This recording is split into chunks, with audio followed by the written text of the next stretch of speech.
Hello YouTube and fellow DC Comic fans!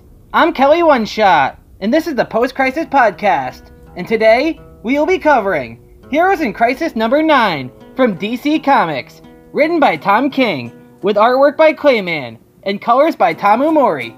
Okay, so this is the final issue of Heroes in Crisis. We have been waiting for this for a very long time. We kind of just found out recently, as we kind of suspected from the very beginning, that Wally West is in fact the killer, and we actually start this book off with more confession tapes. We see Jason Blood, who's also the other side of Etrigan. We see the Guardian. We see Firestorm. We see Guy Gardner, rather, and he says, "It should have been me right from the beginning. What was wrong with me?"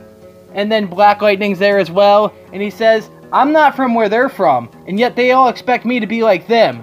How's that supposed to work?" So he's got his questions too. Dove is actually there, and she's like, "How am I supposed to keep control of him? He's not my responsibility." So she's questioning her relationship with Hawk, obviously. We see Red Robin, and he says, "Dick's the funny one. He's the nice one. Jason's the rebellious one, the cool one. Damian's the cute, mean one. But what am I? I don't get it."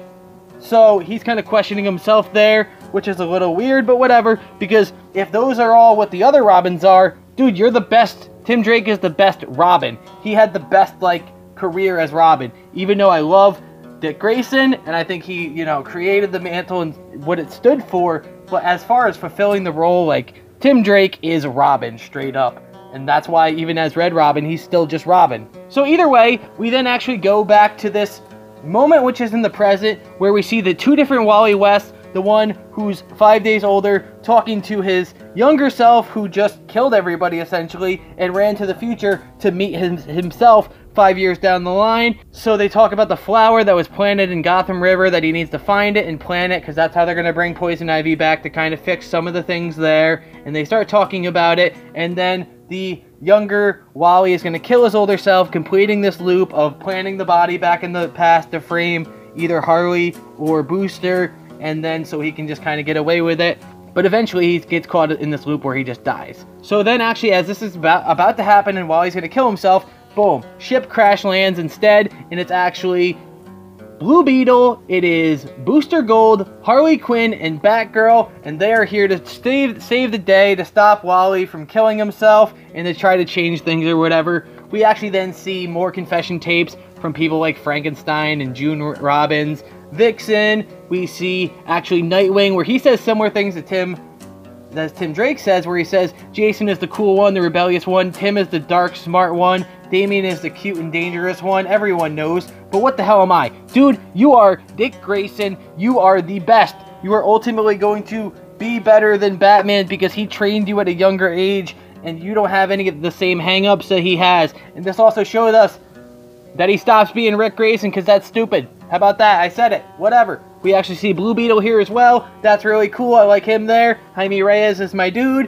which is the other Blue Beetle, so it's cool to have them both here. Then we see Orphan. She doesn't say anything because she doesn't really talk much. Supergirl talks about Krypton and dreaming about it again and how it's nice for a second. Hal Jordan mentions that he doesn't even know what the hell Will is anyway. Do you? Then we go back to this moment that's happening here where Harley Quinn and Blue Beetle and Batgirl and Booster Gold are actually talking about what happens, and Batgirl actually mentions here that her best guess is that Wally did it, then framed Booster and Harley using the chambers, then he killed his future self to get a body to complete the frame, which is what we're seeing now. This is what we are just interrupting. So this is what Batgirl has deduced, and that's kind of what happened, I guess.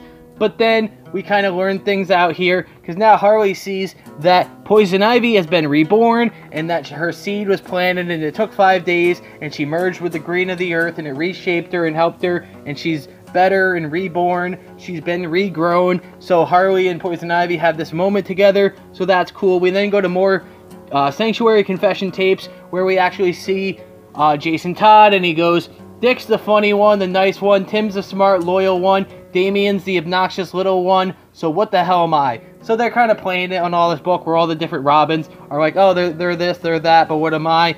Dude, you're the badass rebellious one. They already said what you are. You died and came back. It's whatever. It's whatever. Martian Manhunter says that everyone's screaming in the inside. Katana mentions that one day she's going to get hit by her own sword and joined the Soul Blade. Mara says something about the ocean being multitudes, and she hopes that it is. We see Mr. Terrific talking about being ahead of the finish line and not being able to catch up to himself. Whatever. He's getting, you know what I mean, being high on himself. Metamorpho is questioning what he came from and how he came to be. Detective Chimp actually says something about people making jokes about how many times he's thrown poop, and he knows the exact number. Zatanna's thing is actually funny. She says that she actually was in front of Satan, the evil of all the worlds, and there she was in a top hat with a white tie and tails, wearing her little outfit going up against Satan. So that's kind of funny. We then actually go back to the two Wally West. We see the younger one crying in the field, and he says, "I have to kill you." And his older self is standing above, and he goes, "I know you do. Because you messed up. Because you're hurting. Because most of all, you're alone. But the bad things that you did, and it's pretty much everything. And I swear it's true. I swear, even though it sounds like a lie right now, even if you feel in your heart it's just made up crap, you just have to know and have faith in me." So basically what's happening there is the older Flash is saying, yo, I've had time to think about this, and you gotta understand where I'm coming from and where I got to, so I can teach that to you now. And then we actually see all of the other heroes are here, and the older Wally hugs his younger self and he says, "Kid, you're not alone. Stop thinking that you're alone." And then they all talk about it. They're like, should we arrest him? Can we even arrest him? Do we have the authority? They're talking about this and that. And then the older Flash actually says, "Listen to me. And this is going to be weird, but you got to listen. I've been where you were 5 days ago, and I came here. Let me tell you before anything. What you need to do next is talk to these people. Hear their stories. Tell yours. And understand. You're not the only one who tried to do something good and ended up doing something horrible. You're not the only one who's been hurt so bad that the hurt becomes a part of you as much as you hate it, that the hurt is you. You're not the only one who was betrayed by a friend, who's had the person they thought they could trust forever end their life. You're not the only one who's felt the madness creep in, who wants to turn away from it all and keeps running towards it. You understand. Don't kill. Don't run. Don't do what I did. Talk. Listen, and know, as bad as it is, we're in this together. You're not the only one who's done terrible things, who will now forever try to make up for that harm." So basically he's telling his younger self, like, yo man, you gotta listen to these people here now. They're here to help you, and they understand your hurt and your pain, and they want to make this better, man. And he says that, like, killing won't make this right. Running away from it won't make this right. You gotta own up to your mistakes, and you're not the only one who's made mistakes, trying to do good things and ended up doing bad things. You're not the only one who's lost a friend or been betrayed or, you know, going through what you're going through. Someone else feels the pain that you're going through. You're not alone. You're not alone. And you know what I mean? And that's something that people fall into a lot. I fall into it myself. I feel alone all the time. You know what I mean? It is what it is. That's just life sometimes. But that's what he's trying to tell himself. You're not alone. And I understand that. And I understand and I recognize that I am not alone. That other people go through what I go through. But sometimes you feel that way. And then sometimes you bottle things up and you don't react the right way. And that happens. This is obviously an overblown up version of that because it's a comic book story. But, you know, stuff like this happens. We all do bad things. And we're all trying to make up for something. And we should aspire to something like that. And that's awesome. So, you know what I mean? That's what's kind of going on here. We then get more confession tapes, and we see Sideways, which is a Dan DiDio newer character as a part of what the new DC universe that they tried doing within Rebirth or whatever. And Sideways says that his mother's on his phone, that she left messages. She recorded messages right before she died. I remember reading Sideways when it first started, and he keeps watching it, and he's like, yeah, I shouldn't do that. That's not good. Don't do that. Don't watch those tapes. We then actually see the female Dr. Light, and I say that because she says, everything that's happened, everything he did, and I still use his damn name. She's talking about the Identity Crisis story. If you don't know, you should go read it. Dr. Light, the original, the male one, yeah, he's not well. He's not a good guy. Sue Dimsby, Ralph Dimsby, look it up. Then we see actually Damian Wayne Robin, and he goes, I'm fine. Why? What'd they say? So he's pretty much just being Damian, and he's like, yeah, you know, I ain't got no feelings. We see Aquaman, he's just talking about his mother. Fire and Ice, they both want each other. Green Lantern Kyle Rayner just says something in Latin that I can't understand because I don't read Latin. Cyborg says that his story isn't all just about him and his father, that he's got to grow and be more than that. And the question says, to understand the limitations of things, you must desire them. Which is a pretty cool quote. You know what I mean? I'm honestly going to think about that a little bit more, but I think it's pretty cool. You know what I mean? To understand limitations, you have to desire them, because then you know what it takes to get them. That's my light interpretation without thinking about it too much. Either way, we then actually go back to this moment where future Wally, or 5 days older Wally, whatever we're calling him, is talking to his younger self, and he says, I couldn't travel back in time and redo what I'd done, unmake a mistake. That's what Barry did, and it remade the world. It erased my family. But I needed to do something good. Something no one else could do, but I could, to make up for what had happened. And I could see it, what it was, how I could help. I could help people like me, to show them they're not, that other people are like me, so they don't have to be like me. I could show them, tell them about Sanctuary, tell them what I did, what the people they called heroes had done. If they knew they were making mistakes, getting help, what that help meant. What happens when you don't get that help? Maybe they'd get help before they made mistakes like I'd made, like I was making right now. Again, he's telling himself, yo man, talk about it. Express what you're feeling. Get it off your shoulders. Seek help if you need it, or else you're going to make some mistakes, and he's going to be that example. And he's going to put himself up there and be like, yo man, I did this. I own it. It is what it is. I can't move past it, but I can show you what not to be. And I can try to be better. But I still have to be that person, because that's still me at the end of the day. So Wally's owning it, you know, it sucks. He lost control. Okay, the next part, Wally actually says, I needed time to make up and make sense of things. And so he did what he did, and he just needed time. He's trying to make up excuses for it, but he's ultimately like, yo man, I'm here to complete it. You have to kill me, because maybe by me dying, I can help a few other people who are still living. Then he tells his younger self, yeah, and that's what you did. We did. You did bad things because you weren't thinking right. And because of those bad things, Superman came out and told the truth. We're not hiding anymore. And then Wally tells his younger self that because of the bad things that they did, Superman had to come out and tell the truth about Sanctuary. So they don't have to hide anymore. That the world can see that even heroes need to get help, and that maybe because of that, they'll be inspired to get the help that they need. So he's telling his younger self that he learned from Superman talking that you can't get away from this. You can't kill me or you'll die, and more violence won't solve this. You have to face this. You have to own this. And even if you're sorry, if it wasn't you, it all happened so fast. You killed them, you lost control, man.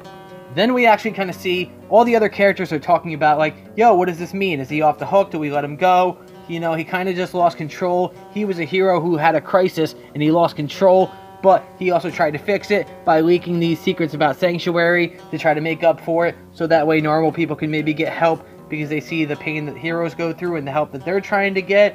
And then they say that the Batman and the Justice League is probably about 2 minutes away from here, so they kind of make up a decision right now, and they ultimately decide that neither Wally actually has to die here, because Booster explains it in a very weird and convoluted type of way. He goes, no one has to die, we just have to complete this loop and make sure that everything stays the way that it is. And then you don't need a dead Flash, that you just need a body matching Flash's 5 days from now. He says, and hear me out, this is what Booster says. He says, see, the young Flash has to bring back the body 5 days ago and put it where it should be. Then young Flash does whatever old Flash just did and becomes old Flash. Then old Flash tells young Flash all this stuff old Flash just told young Flash, and then old Flash lives life and young Flash does the loop, and it all goes on. He's basically saying that this young Flash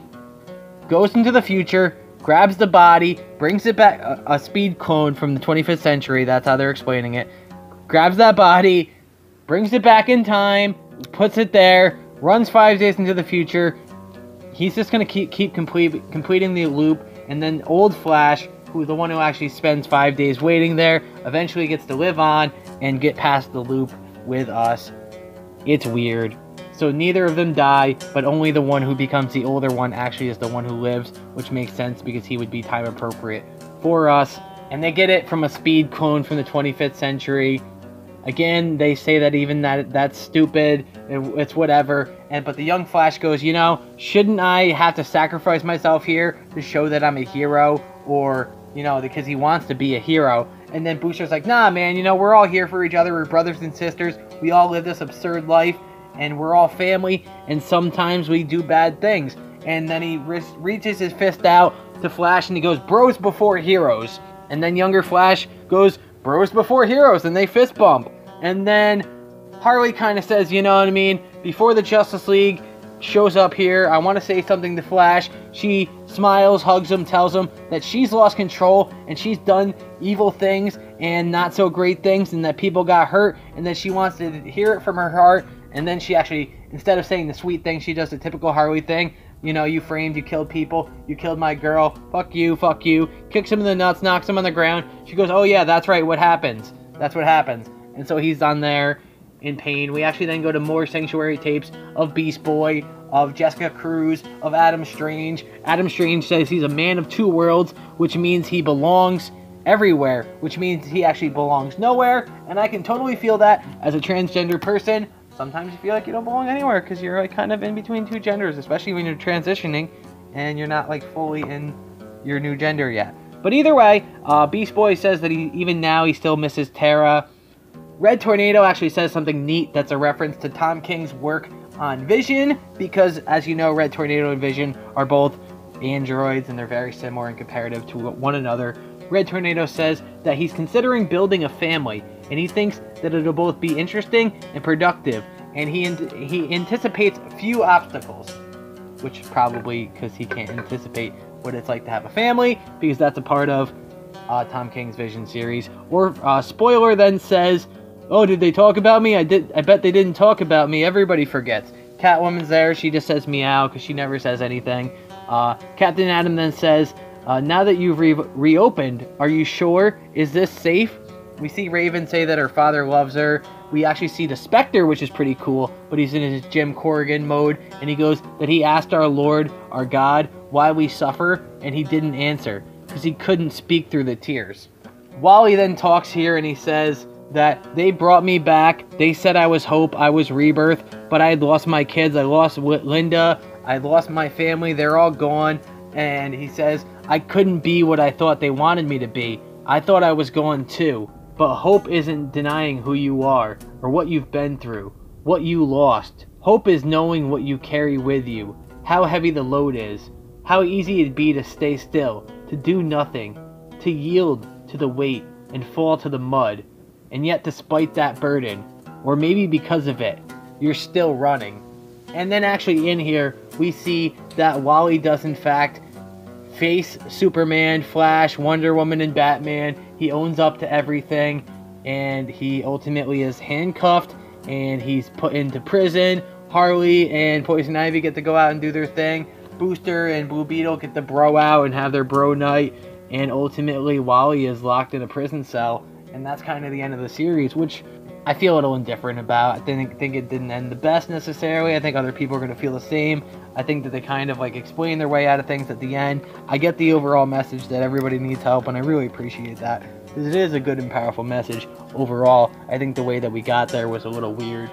I kind of wanted the series overall to be a little bit better than it was, but I did really enjoy the journey and how we got here, and the writing was pretty good, and it did bring up some close to the heart type things sometimes, and it made me think and made me question things, and I felt some things during the course of this Heroes in Crisis. And did I want it to be a little bit more? Sure, but it is what it is, and that's what we got.